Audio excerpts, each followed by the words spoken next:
Now, let's have a look. So I want to see what's underneath that Nine of Cups, which is what I do it in my personals. I haven't really done. Queen of Cups. All right, nice. This is something that you really want.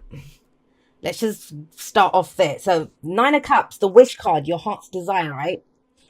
And I'm looking straight at the Ace of Cups that's coming up as the past, last week, last month, last year. It's something that you've wanted for a while. It's something that you've seen. You might have even been working on this, emotionally invested in this for a while. But this is just the beginning. This is the potential. The aces are the potential for that cycle. When we get to the nine, it's coming in, right? It's coming home. Whatever it is that we want. And that's why this is the heart's desire. Now, I always say this, the Nine of Cups, if you have a look, there's one guy with 9 cups. But this is not the end of that cycle. The outcome of the cycle is the 10 of Cups, which is when we share it with other people. Right? So this is when this is our wish, what we want. The 10 of Cups for me is what we need when we get what we need. But great energy to start off with anyway. So coming up with the Queen of Cups here, yeah, fully emotionally invested in this. At a heart level, at an emotional level, as something that you love, you're in every way that you can be in. So we've got the Ace of Cups, the Nine of Cups, the Queen of Cups. Yeah, you're in, Leo. You're in this. And I think you've been in this for a while with that Ace of Cups coming up. Now, what can that literally translate as? Let's have a look at the energy. This could be someone that you met and you thought, oh my God, there's a stirring here. Because with the Ace of Cups, we're always looking at what is in our own cup. The aces are always ours. That's how it begins. Every great love story begins with how we feel, right? Or, if even and the Ace of Cups doesn't have to just be romantic. It can be the job that we want. Anything that our heart, the family that we want, the friendships, the whatever it is, the business, whatever we're invested in emotionally. Here we see it because we see the potential for it making us very happy. What's in our cup, right? And it's very important to know what's in your cup. And I think you've been figuring out how you feel about this, how you feel about whatever it is, whoever it is, this situation, for a while, like I said, because we've got the Nine of Cups in. You now know this is my true heart's desire. I'm fully invested in this emotionally. But where do we go from this? Well, I love it because we have a lot of pentacles coming up. And that is not just at an emotional level now. It's about what are we doing to build this? Some of you might be dealing with an earth sign. So we've got Pisces, Cancer, Scorpio here. We've got, that's water. Before people say, when did Pisces, Cancer, Scorpio become earth? No, the water is represented by the Queen of Cups. So we've got Pisces, Cancer, Scorpio, or the Knight of Pentacles represents Earth, Taurus, Virgo, Capricorn. But remember, the signs don't own the cards. They just lend their characteristics or their energies to it. Now, interesting here, the only major arcana card that we have coming up is the High Priestess in the future. Everything else is minor. What does that mean? It means this is very much about what direction you're taking this, especially with that Knight of Pentacles. Whenever knights show up, and that's what the focus is on. The focus is on, what next step can I take? There's very much a kind of energy of the sun coming up here. I know we don't see the sun, but energetically it feels that way, right? You see the potential of this is going to make me happy. And even with the sun, everything gets revealed to us. And with the Queen of Cups, you're very aware of how you feel about this. But the Knight of Pentacles is what step can I take next now? How can I make this, how can I manifest this into reality? Rather than this just being a wish, rather than this just being a desire, rather than me just seeing it as something that might make me happy, how do I go about making this happen, right? And the knights always indicate progress and movement forward. Even the Knight of Pentacles, who, we always say this, that he is the slowest moving knight out of all of the knights. But it doesn't matter, he's still moving forward. And I kind of like the Knight of Pentacles in this. If you have a look, it's almost like they've been moving along and now the horse is it's the way his leg is kind of extended in front. It's like, it's paused. Let's just stop a moment. Let's just see what's going on here. Now, the thing with the Knight of Pentacles, and all the cards have they have a higher and a lower vibration. What's the lower vibration of the Knight of Pentacles is that he takes too long. He's waiting for the perfect time. Because he's not, he doesn't have the experience of the kings and queens. The knights don't. It's something new for them. They're going on a new mission. They're trying to do something new. And it's perfectly fine and normal and all of that other stuff to hesitate, to not be sure, to stumble a little bit, to think, I don't know if I want to take this next step. Knight of Pentacles does that. But you're just going to slow yourself even more. The best thing to do is there's no perfect plan. There's no perfect time. You may as well act on this. You're not going to get more emotionally sure than where you are right now with all of this energy. And have a look. He's facing the Ace of Cups, so he knows it's almost like a combination of the Knight of Cups and the Knight of Pentacles, right? Which is, and I always say that's a formidable combination, because the Knight of Cups is going to come up with the dream, and the Knight of Pentacles is going to come up with the path. That this is how we build it. This is how we do it. So baby steps if need be, but steps nonetheless. It's about taking practical steps now. Now, we have the Seven of Pentacles coming up in your present. I've seen a lot of sevens this time. That's always about reevaluation. What have you been putting your effort, your energy, your time into? It might be that some of you have already been acting on this, whatever your wish is, whatever your dream is. Because this is a card of patience. And what does that mean? It doesn't mean we just sit and wait for it to happen. I mean, think about the gardener. And I always say that if he's been growing that tree, he's not going to just, well, he is kind of standing there looking at it now, but I think he's looking at how can I best harvest what's coming off then? Is it what I want? But he had to water it. He had to go and prune it. He had to go and take care of it, make sure that it was growing. So you keep working on it. But the Seven of Pentacles does promise us that, sustained effort will bring you the results you hope for. But are you willing to keep putting in that kind of effort? So that's why it's very important to tap into this heart energy, because that's going to keep you going. Yes, this is my wish. Yes, this is my dream. Yes, I'm in this 100%. We might need to tweak some things when the Seven of Pentacles comes out. But I don't know. And that's interesting that I say that, because I'm getting an energy of, I don't know.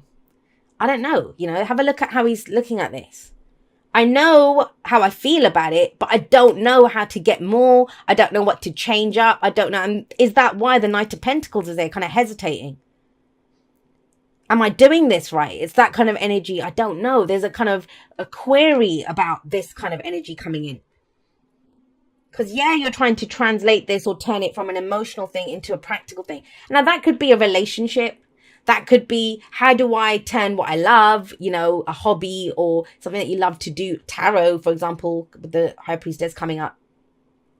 How do I turn it into something that is practically viable? Something that gives me practical and physical security and stability, whether it be that person that you're in love with, whether it be that job, whatever, right? Where does this lead? Once you figure out if it's worth, have a look at it. That's what the Seven of Pentacles is saying. Have a look at what you're getting back from this. Is it still making you happy? I would say yes with this energy. Is it something that you still love? I would say yes with this kind of energy. But only you can decide that. And it serves you to just take that moment, have a look at it, and then keep going. It will reassure you on some level.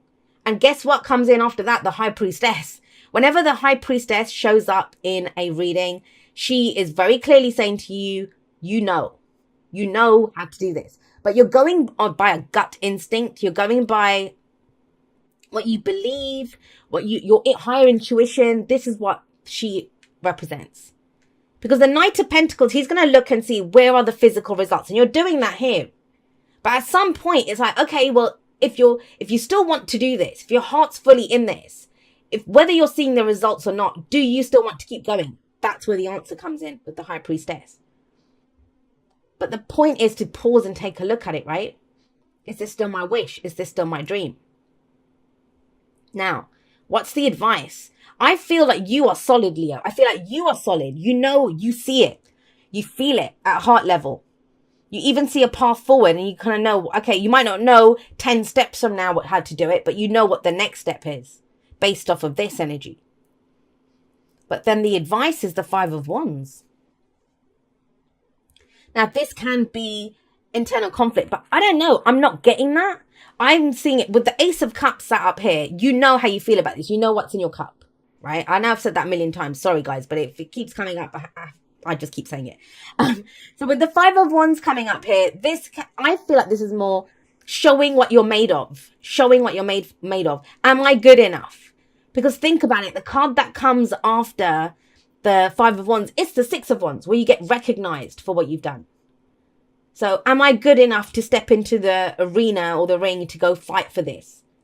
If there might be people telling you, oh, Leo, you don't want to do this, or you don't want to you're not really getting anything back from it. You might love to write or make videos or whatever. And it's not really, you're not seeing the kind of success that you want, that you hope to see from it.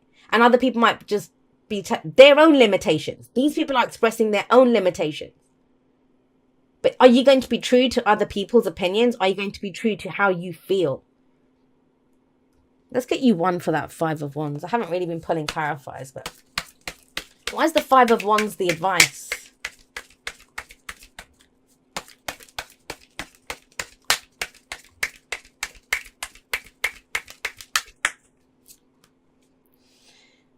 The 3 of Wands. It's about your expectations. I want to say this. One of my favorite things in the world, and you might call me sadistic for this, is when I see people trying to tell a Leo what to do. Yeah, that's one of the things that I think Leo and Aquarius have in common. Don't tell us what to do. Just don't. It's just never going to go down well. And, you know, fixed signs, right? We don't never do well with that. But you have the 5 of Wands. So this is that conflict. This can be petty squabbles. It's not as dire as the 5 of Swords, which is very selfish, kind of willing to do whatever it takes. This is more, if you have a look, it looks like they're sparring. They're practicing for something. This can be healthy competition. This could be, you know, am I up to the challenge? Am I up to doing this? Showing what you're made of, like I said. But if you're willing to do that, you get the 3 of Wands. Your expectations will be met. Now, with the 3 of Wands coming up here and the High Priestess, there is knowledge here.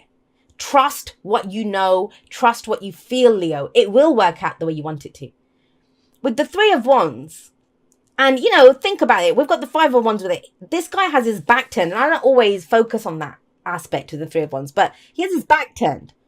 So turn your back on the bullshit that people might be feeding you about because they're only telling you what they think they can do or can't do. They can't speak on what you can do. They can't speak on what you feel. So turn your back on that and wait for what you know will come in. And it's based off your own actions. You've put some effort into this. The 7 of Pentacles tells me that.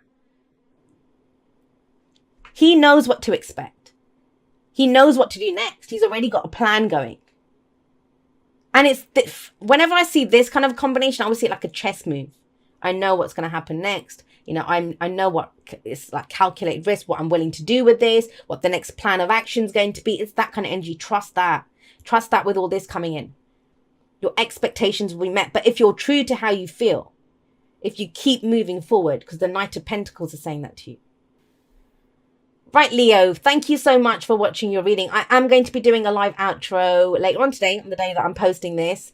So you'll either see the link for that live stream up, or I will attach the video to the end of this video once it's been recorded, once I've done it, right? And it's up on my channel. I just want to say I love you guys very much. I will see you next time, but that's all for now. Goodbye, my lovelies.